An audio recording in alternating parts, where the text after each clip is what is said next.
State Administration Organization Political Party School Nuchingba Singda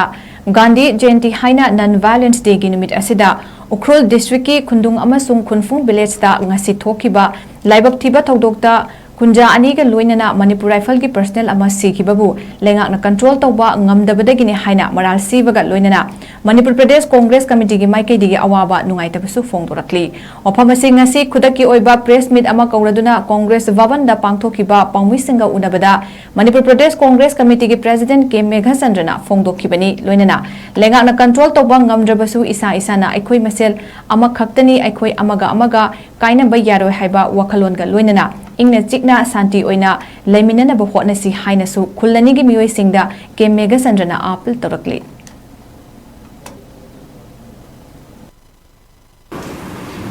Urkhul district ta Hunfun village amasu Hundum Thawai Jau village anigi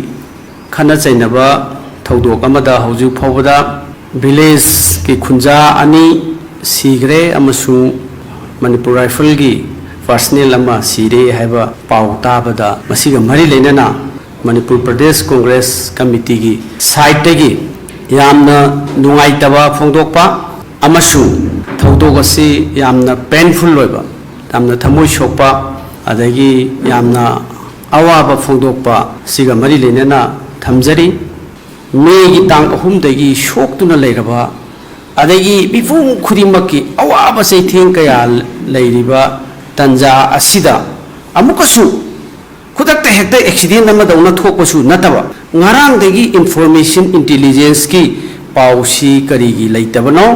why the failure is there karigi asigumba intelligence ki failure si lehenbano ngasigi mafam khudimakta misi mina mihat mipun thokba adagi singi jaga ta valley gi jaga ta natana singi jaga ta su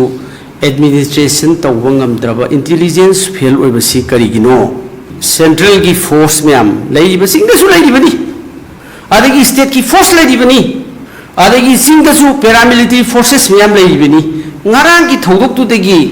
leiba home department ke district administration ke sikari taw leibo adugo ngasina yamna sathiba mongda kunani sigi khana chainaba thon basibu control si matam chana ngamdabasi karigino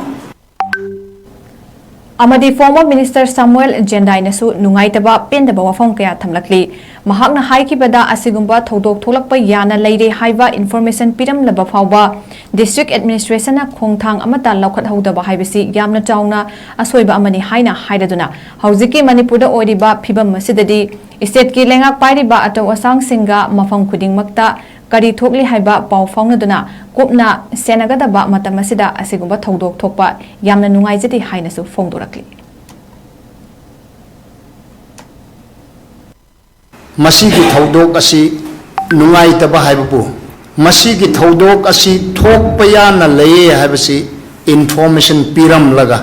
district administration sina state lohawdaba haibasi asoiba amani aina khangjaba district administration aduga hojik capital da leiriba achau asanga chief secretary